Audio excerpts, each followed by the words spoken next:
Bonsoir. Qu'est-ce que ça vous fait de revenir en principauté? Le théâtre Princesse Grace est un écrin magnifique. Il est très très beau. Moi, j'adore venir jouer au théâtre Grâce de Monaco. Car j'ai eu la chance, figurez-vous, de connaître et de déjeuner avec Grâce de Monaco. C'était un grand souvenir, parce que c'était une femme que tout le monde aimait à l'époque.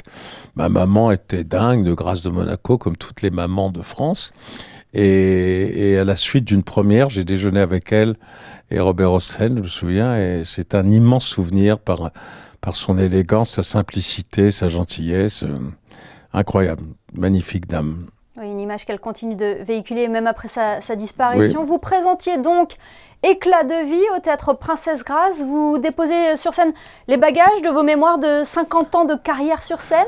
Plus ça va, plus je suis heureux d'être en scène, bizarrement. Avec l'âge, j'y trouve une forme de sagesse joyeuse et c'est formidable.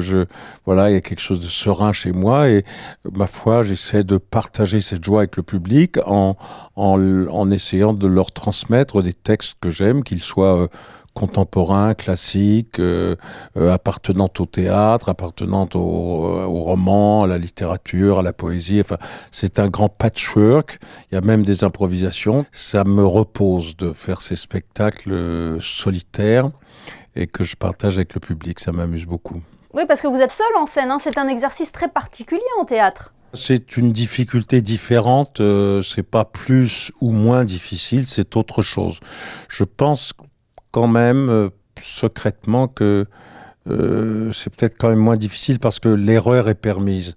Lorsque vous êtes seul et que vous passez d'un texte à un autre, que vous improvisez, si jamais vous vous trompez, si jamais un texte est moins bon qu'un autre, que vous êtes moins en forme, ça passe très bien.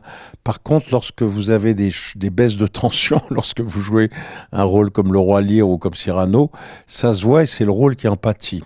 Oui, vous étiez d'ailleurs nommé au Molière pour le Roi Lear cette année. Vous aviez été aussi salué l'an dernier avec un Molière d'honneur pour l'ensemble de votre carrière. Oui, pour moi, ça n'a aucune espèce d'importance. Ce qui compte, c'est cette relation, encore une fois, empathique, joyeuse, généreuse, fraternelle. Un mot qui est de plus en plus abîmé dans ce monde un peu triste, un peu égoïste, qui se referme de plus en plus sur lui-même. Voilà, c'est ça qui compte pour moi. Et puis, ce qui compte, c'est la possibilité de progresser est une possibilité est une promesse de bonheur à chaque instant. Après, les prix, les trucs comme ça, ça fait plaisir sur le coup, ça permet d'ouvrir une bonne bouteille de vin ou de champagne, et puis voilà. Mais ça n'est ni plus ni moins important que ça, voilà. Et le partage aussi avec le public, c'est ça qui fait la magie du théâtre? Bah oui, comme disait Jouvet, au théâtre on joue, au cinéma on a joué. Et cette relation très directe, très physique, extrêmement organique, physiologique, c'est vraiment ce qui fait que j'y retourne tous les soirs, quoi. Oui, on est content de vous retrouver aussi sur scène à Monaco. Merci infiniment, Jacques Weber, d'avoir été notre invité ce soir sur Monaco Info. Merci à vous et puis à bientôt. Au revoir, Émilie.